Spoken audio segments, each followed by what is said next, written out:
First of all, when did you first visit Russia, and what was your first impressions? The most recent time I visited Russia was in 2000. And of course the restoration of the church as being a visible entity was wonderful to see, and the services and the people. I returned again 2 years ago when one of my spiritual sons, Father Joseph, the igumen here, one of the igumens here at the monastery, I came to visit him. And Valam was, because of his presence here, but also I have a small brotherhood in America.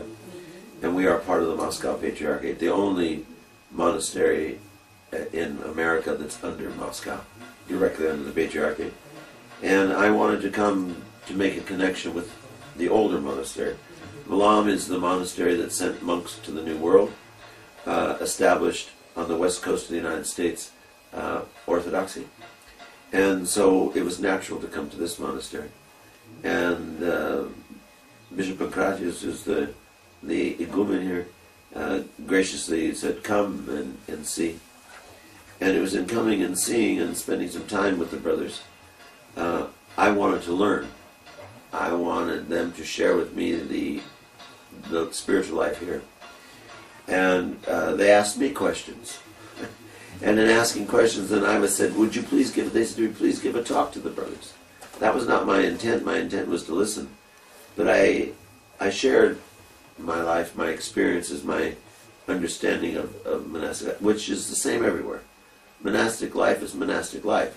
It's like saying, is marriage any different in Russia than it is in America? No, it's not. We have different languages and different social aspects, but the reality of marriage is the same everywhere. So the reality of monastic life is exactly the same everywhere. My monastery presently has 12 members. This monastery has a couple hundred. That's a big difference. But the reality of the struggle, the reality of pursuing, seeking God, putting oneself aside, all those things are exactly the same. And so, because of the commonality, because it's God who is the initiator, not man, what I said about my life, my brotherhood, the brothers here understood completely, because it's the same thing here. And so then we struck up a great relationship between the brothers and myself. And so I've been back, I think, 4, maybe 5 times, and visit with the brothers, confess the brothers who wish, talk, have discussions. And so it's been a wonderful exchange, and I've been very grateful. Father Joachim, you've been converted. You've come to Orthodox Church from Catholicism. Yes. Please, could you explain what was the reason? What was it that made you to choose Orthodox Church? What is Orthodox Church in general? Yes. Well, coming to Orthodoxy was a process. It wasn't I woke up one morning and I said I'm going to be Orthodox. It was the struggle within the Roman Church to live with the destruction that secular society, humanism had done to the Roman Church. And that was in my opinion. I felt that the sense of the Apostolic Church, the time of the Apostles, the Acts of the Apostles where the people lived in common, that was disappearing within the Western Church's experience. And so I was looking for something where there was a greater lived reality between what we profess to believe and how we lived our daily lives. Now, I'm not saying everyone in Orthodoxy lives according to the Gospel and lives according to the Apostolic times, but monastic life, the church services, the doctrinal expressions within the church, and oftentimes within family households, the awareness of living in the world but not being of the world, of always seeing the divine aspect of everything that is going on, was much more prominent in Orthodoxy than it was in the Western Church. And then that's what began to pull me towards Orthodoxy.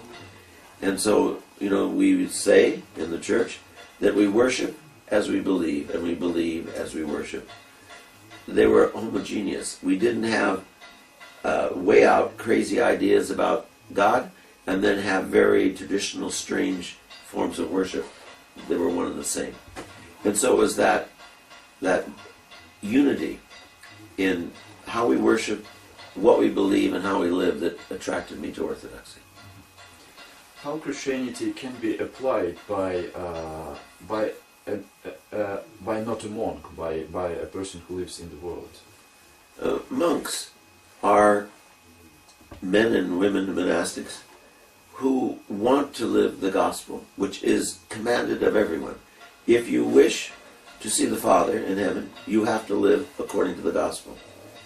And the gospel is a path of freeing yourself from yourself. So you have the liberty to embrace God, the liberty to love your brother without all these attachments and destructions which we have. And so, excuse me, so the gospel directive is for everyone. But it's very difficult to live in a world that is calling you to be part of that.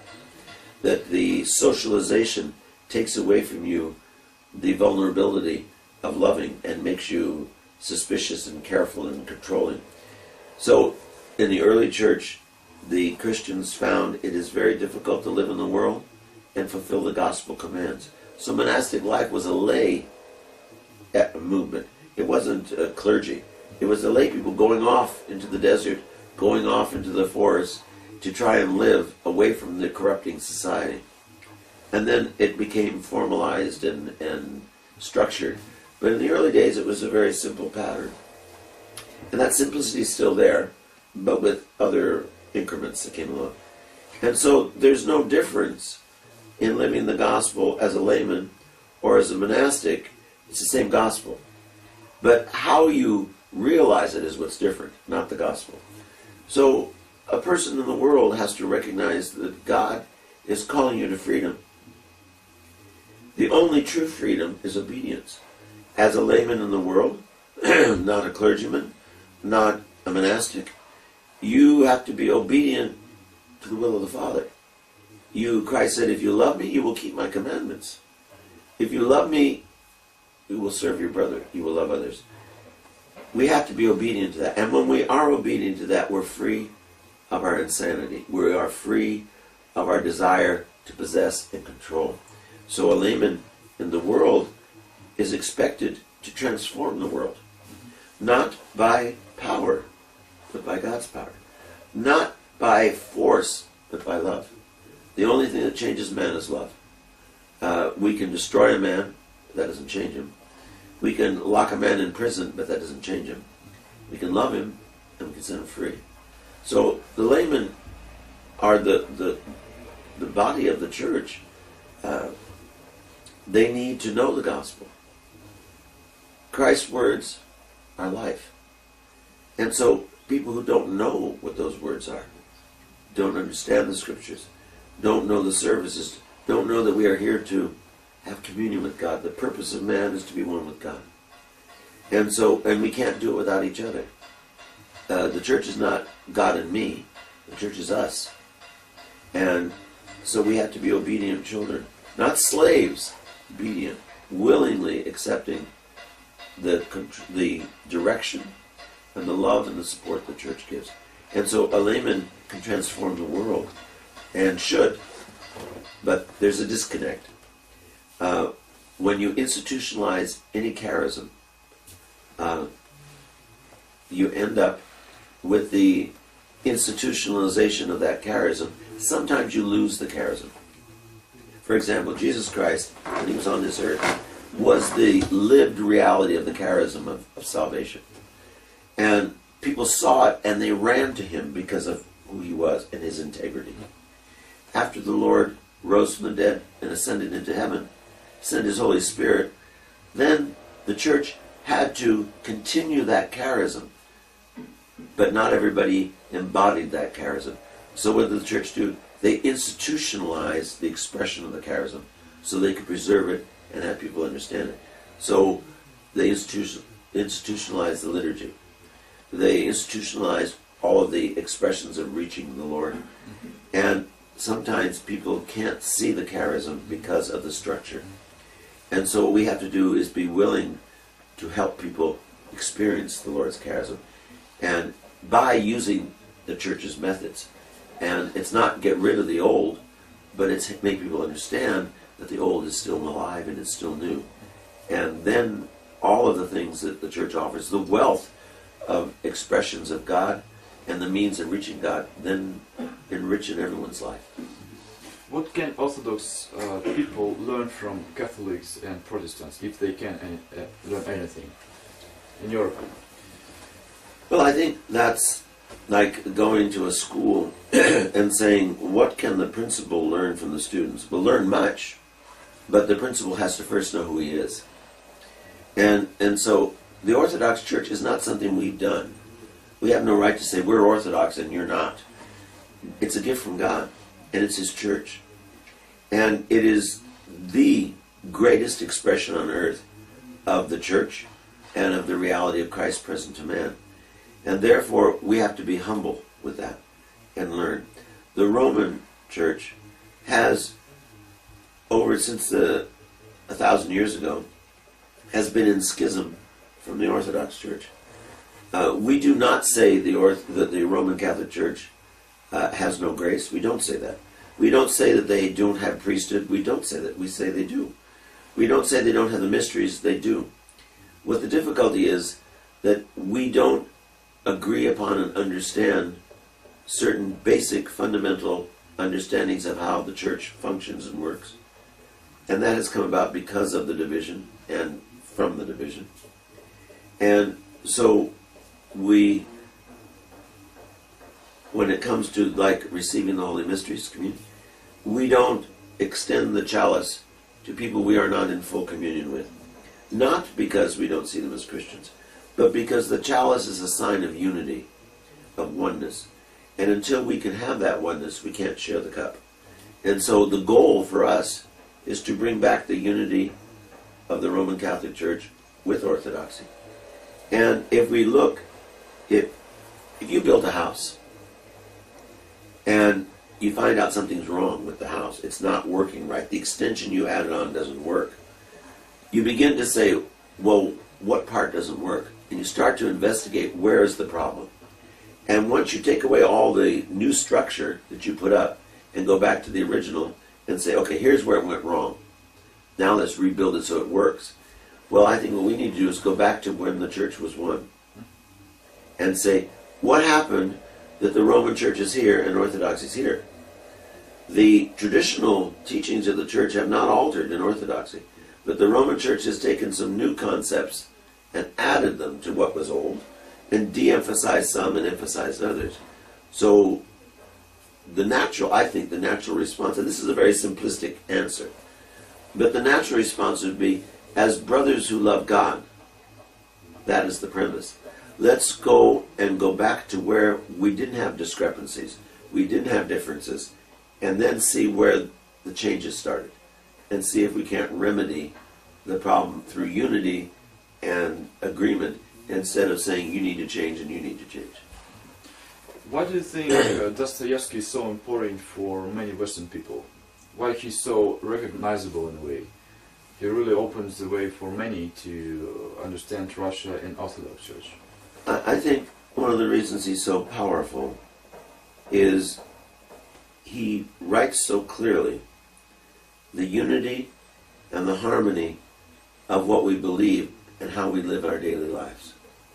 That excuse me, his characters show the human, societal, and spiritual struggle as one continuous event, and that how always the spiritual conquers all the rest, and not conquers in repressing, but conquers in giving understanding and meaning and solution to the struggles of man. And so his characters will refer to God continuously, but not God as some ethereal concept, but God as part of their very existence, and seeing the divine in the human all the time. And so that life is not a mystery. It is God's plan for us. And that when we go awry from the plan of God, things don't work. When we come back to what God designed for man to be, life has harmony. And so I think that's not something that's understood in the West Intellectually it's understood, but it is not understood in practice. And when they read such a writer in Russian literature, they see that harmony in a way they don't see it elsewhere, and they're very excited about that. And that entices them to understand, well, what is it he believed? And where did he get that? And can I get that? And then out of sometimes very romantic and idealistic things, they end up finding the faith. Mm-hmm. And the final question, Father Joachim, what would you advise for people who are in the church now, or who are just staying near to it and deciding if they should be in the church? What recommendation could you give? Are you referring to Orthodox Christians about their involvement in the church, or? Those people who are just Christian people who are looking for what's better, Orthodox Church, Catholic, Protestant, how to make a choice. And well, of course, as an Orthodox Christian and as a priest and as a monk, there is only one church. It's the Church of Jesus Christ, and the only Church of Jesus Christ is the Orthodox Church. And I'm not talking about just the structure that we see and saying, well, Roman Catholics aren't Orthodox, therefore they're not the church. I'm talking about the apostolic tradition that was handed to us by the apostles from Jesus Christ. That tradition which we did not construct, that we adhere to and maintain, is the church. And where anyone or anything is deviated from that, they move themselves away from the main emphasis of church. I would say to anyone, Jesus Christ himself said, I am the way, I am the truth, and I am life. He didn't say there are many ways. He said, I am the way. He didn't say you can find life here and find that. He said he's life. And he said he's all truth. If we believe he's the Son of God, if we believe he's the Savior of the world, if we believe that he's of the Trinity, then we have to adhere to him. And he instituted a church which his grace comes through that church to satisfy all of mankind for salvation. If we believe that, we're fools to be any place but there. And so I say, come to Jesus Christ by looking at what he gave us, not what man has given us. And if you take the scriptures and read them by themselves, the scriptures came out of the church. The church didn't come out of the scriptures. So the church is the lived, conscious reality of Jesus Christ here and now, the same as he was, because it's yesterday, today, and tomorrow he's the same. Thank you very much for that.